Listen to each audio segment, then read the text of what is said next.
Okay, I'm live. My name is Kent. The date is October 13th. I believe it's a Sunday, and it's 2:23 p.m. in San Diego, California. And I made a really broad title about how everything's changing and people are worn out. So I'm just going to talk a little bit about things that are going on in the world today that I see as someone that will turn 65 years old on my next birthday. And of course, I would say ultimately this channel is about it's about God, it's about Bitcoin, and it's about the economy. So, and I think those are all connected, and I'll try to talk about that a little bit. And the reason I know everything's changing is changing for me. And I've been around for over 60 years, but if you're a young person, you have got to be worn out with the changes that are going on in this world today. It's breathtaking what's happening in this world today. And I think a lot of people are totally, like young people, are totally just tuning out. They've had enough. They don't, the old formula of go to school, get a job, buy a house, raise a family, get a retirement, they don't work any longer. So now you have to reinvent yourself and come up with some other way of becoming, so you don't have somebody have to take care of you like the government, so you can be self-sufficient, so you can own a few things in this world. Hold on to something that stays ahead of the rate of inflation, which is mind-boggling. I mean, this thing, I talk about it all the time. It's in the news all the time, but you got to really get your mind around what's going on in the world today. And one of the world things that's going on is that, and I'll just give you, for instance, I grew up in Western Nebraska in the 1960s and 70s. And of course, in the 80s, I was going to college and, starting my career. But I'd never heard of homelessness. I mean, the homeless thing, or people without a home, that's been a relatively new issue. I mean, I never heard of that before. When I was growing up in Nebraska, there was nobody that was homeless. I mean, we had migrant labor working the fields. My parents are farmers, come up from Texas and, the southern states to work the fields. They had homes. We had homes for them. There were always a home for somebody. I never knew anybody. All the years I was going to school, all the years I was growing up, I never had anybody tell me they were homeless. I never knew anybody homeless. Now it's probably one of the number one subjects that comes up every day is the homeless problem. Why is that? Why in the world did I spent the first 30 years of my life, maybe 40 years of my life, never even thinking about it, never seeing it, never acknowledging it, and now it's everywhere. And I mean, I don't, we're in Southern California. Obviously, it's huge out here. I don't get in my car and drive much more than a few miles or even a few blocks, and I'm seeing homeless. We have a property over in Oceanside, California. There's a homeless community living at the bottom of a hill. The house is on top of a hill, and at the bottom of the hills, I bet you there's 1,000 people down there living in this canyon that are completely homeless. How did people get homeless? Where did homelessness come from? Well, homelessness came from the fact that we have a deteriorating currency that, by and large, has lost value every single year. I mean, Michael Saylor talks about this, and if you don't know Michael Saylor, he's a big Bitcoin bull, billionaire guy. I mean, I'm not necessarily that fond of the guy, but I do listen to him because I do think he's got some pretty good analysis. He's got a home, he claims, in Miami that in 1930 sold for $100,000. That same home today is worth, I think, $42 million. So he calculated the rate of inflation from 1930 to 2024 on that home, and he calculated it to be 7% a year. So think about that. Every year, 7% of your money went away. 7%, 31, 7%, 1932, 1933, 1934, 1935, 1936. How long does it take before people can't even buy anything with this inflated currency? And that's the reason, because we have just literally deteriorated this money that we use it as a way to barter for things that we want, and we denominate everything we have, the groceries we buy, the food we eat, the homes that we live in, the homes we rent. It's all denominated in these dollars that continue to go away 7% every year. At what point do you have to be making more than 7% a year just to stay even with $1930? Well, it's almost impossible. I think the S&P, I don't know what the S&P goes up every year, but it doesn't go up 7% every year. It goes up, and I don't know what the overall average has been, but you had to be over 7% just to keep even with the world. And nobody does that, hasn't done that for a year. So you're being propagandized, first of all, by the Federal Reserve when they tell you that it's a 2% target. They never hit 2%. And they say, well, that's what we target. And the reason is because they know they're not hitting it. The other thing they don't tell you is that that's a very simple formula. It's very linear math. When I say we're going to stick to a 2% inflation rate or try to hit a 2% inflation rate, because inflation is not linear, it's flowing. I mean, inflation can be different for different parts of the country. And one part of the country, like Southern California, inflation could be 20%. Another place like, Arkansas, it could be 5%. So you have to look at the overall picture. And I think the overall picture is probably somewhere around 10%. So that's causing a lot of people anxiety, because as you move along and as times go on, things get more expensive. $1 million houses, $2 million houses, $3 million houses. Back in the day when you could buy a house for a few $100,000 or $100,000, and it was more closely related to the money you made. Today, it's not related to the money you make. You can't make that kind of money and I own a house. That's why we have so many homeless people. So you have to reinvent yourself, and that's causing people a lot of anxiety. I want to show you something real quick. It caught my eye. And I've got a couple sons, so I'm very interested in what's going on in the economy in the future because I worry about them. But I was watching this kid, and he is a kid. To me, he's a real kid. Okay, look at this guy. I mean, and these kind of pop up in my YouTube. You can see my YouTube channel. This is a guy, and I'm just going to play. He's got 31 million views. And all he does, 31 million views. So he's making here. I was doing some work today in the area, and I drove by, and I saw your lawn was getting a little bit long. I was wondering. Okay, so this kid has got 31 million views, and all he did is clean this woman's yard for free. That's it. That's all he did. And she thought. And he does. I was doing some work today. He does, and I did a little research on this guy because it was really interesting to me. He went to school. He I think he went to Wichita State or whatever, I think.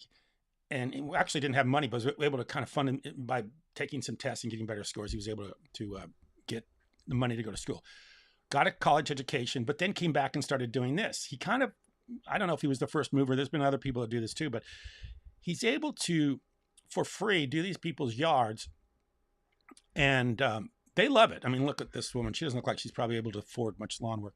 He does it for free, which people watch. For some reason, when people watch YouTube videos, they want to see something happen. They want to see some action. They want to see somebody cleaning something, building something, doing something constructive. So he does these YouTube videos for free, and then he puts them up on YouTube. And of course, this one's got 1.1 million likes. I think it's got 31 million views. What did I say it had?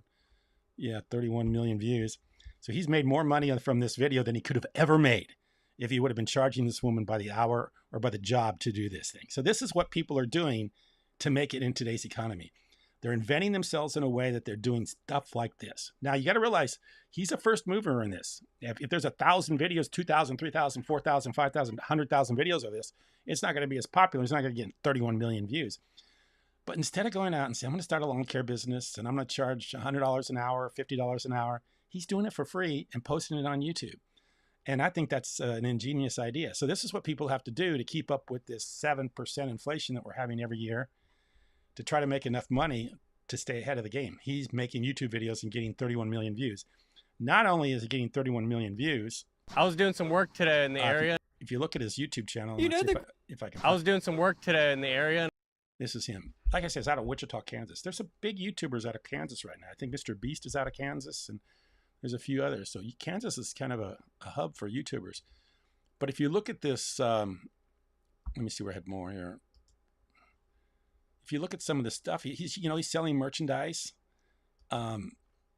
He's making all kinds of posts. So he's getting a lot of advertising. This is some merchandise or probably some stuff that he's selling. So he's getting some revenue from that. 4.24 million subscribers, 315 videos. Man, he's making big money on this YouTube channel. And he's doing free lawn work and just showing the lawn work. And he doesn't even do much editing because all he does is he puts up a camera, he does the work, and then he speeds it up. So it's not even really much editing. He does a little bit of editing, but very little.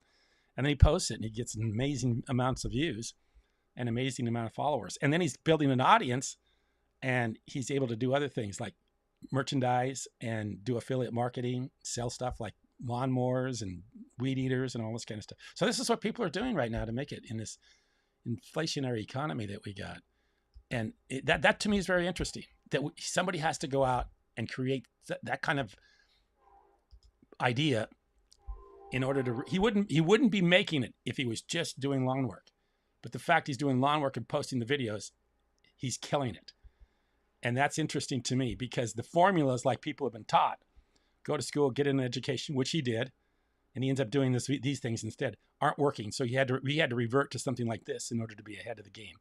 Do these YouTube videos, make millions and millions of views by doing free work at his own expense, and then trade that in or monetize that by putting it on YouTube and getting views. Like I say, if a lot of people do that, it's probably not going to be as successful. But right now, he's very successful in this. That's interesting to me. That's the way it's got to be for people to make it in this world. So it's very interesting. And unfortunately, people aren't, nobody wants to do that kind of stuff, because it's, people, there's no formula for it.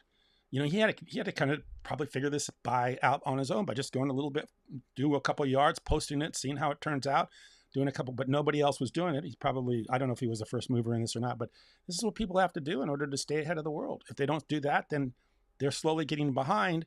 And eventually we're all going to end up in the homeless category, because there's nothing else that can just continue to compound. I mean, the old thing, would you rather have $1 million or a penny that doubles every day? Well, of course, a penny doubles every day or every year. I don't even remember what that formula is way over $1 million very quickly. So that's the way the world we work in. And I mean, that's why I make a video about why people don't want to work, and it gets up 50,000 views. I make a video about Bitcoin and it gets 30 views. So yeah, people are very frustrated with today's world. Very, very frustrated. And I can completely understand why. That's why we have homeless people. That's why we have people that aren't working. Young men that aren't working.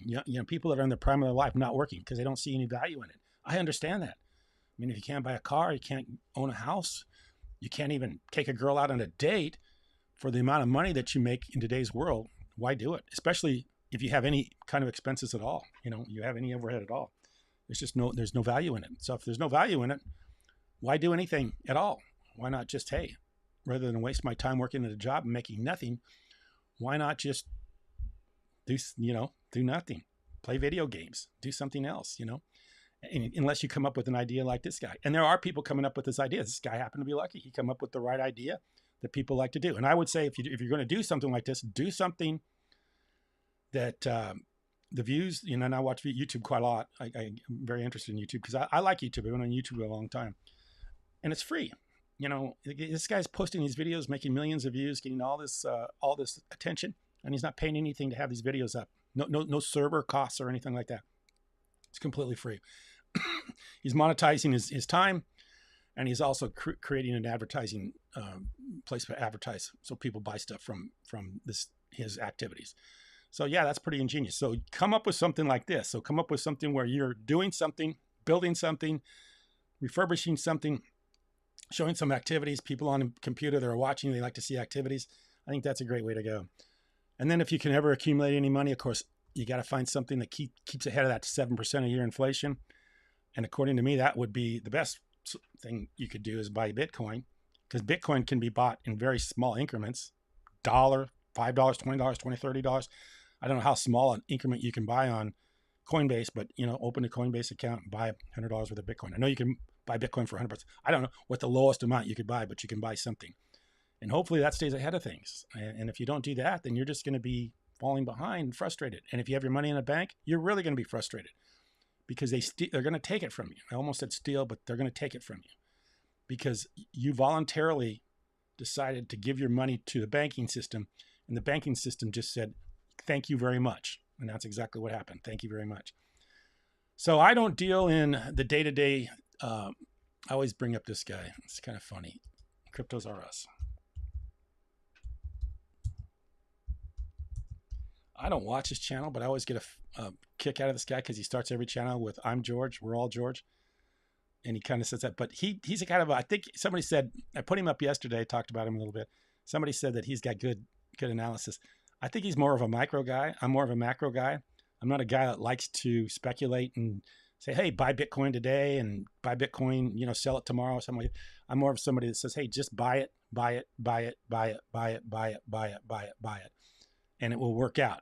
And don't buy so much that you're over your head and you have to sell it in order to pay your bills, because that's not the way you're going to make it in Bitcoin, because Bitcoin goes up and down, as we all know. But I think over the long haul, Bitcoin's got a good chance.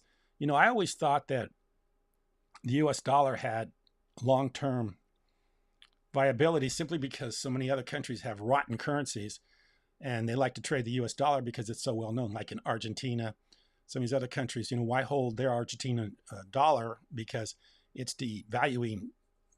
It's quickly deteriorating quicker than the US dollar. So hold the US dollar. It's going down 7% a year. And the other ones are going down 150%, 250, 500% a year. But now with cryptocurrencies, you don't have to hold the dollars.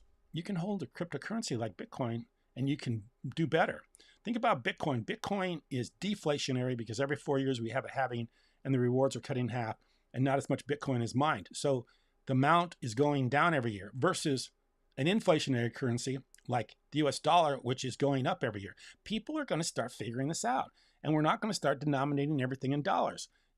People are going to start buying homes in Bitcoin and stuff like that because it's going to be cheaper to buy it that way than using US dollars that deteriorate all the time. So yeah, start thinking about Bitcoin as far as what things cost instead of US dollars, and you will start to see the difference between something that's deflationary and inflationary. That's why Bitcoin keeps going up and up and up. That's why it's $60,000, and it basically started out at zero. So, I think I heard for the first 15 or 16 months, it had no value. So when Bitcoin was first created, for the first 15 or 16 months, it was zero. So it grew organically. So this is the true measure what the value of things are, is something measured against Bitcoin, not against the US dollar. And I think people will start to figure that out as time goes on. So, and that's the other reason I like Bitcoin. It's organic. We don't know who the inventor is. The person walked away from it. I think Satoshi, whoever that person is. HBO did a special on it trying to say it was somebody. That's been pretty much debunked. This is basically organic, developed by somebody who walked away from the program, walked away from it, become anonymous and walked away. That's what we need. You need to value yourself. It had no agenda, just walked away. And look where it's at today, 62,696. The other thing I like to talk about, and I don't like to talk about this a lot because I'm not that big a person about it, but politics. I think Donald Trump's going to win the election. I think it's pretty much guaranteed. Donald Trump is a wild card. We have no idea where he's going. He panders to everybody. He pandered to the Bitcoiners. But at the same time, when he was president, he said he didn't like anything but the US dollar. So who knows where this guy's at? He's been put on an incredible amount of pressure these past few years by lawsuits, even being threatened with jail and everything else in the world. So if he becomes a president, this is who knows what happens after he becomes president.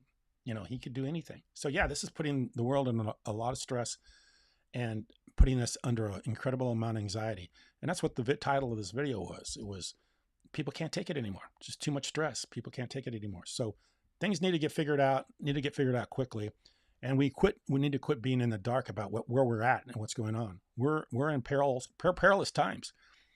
And of course, that's why I say the first thing about this channel is just that you have to have your spiritual life together, because we are in times where nobody can figure this out based on how fast things are moving and how we have put ourselves in a situation where we're living in a world of money that has no value, but yet we still have to operate in this world, use the currency, and just keep generating more and more and more just to stay ahead, to keep from being on the streets.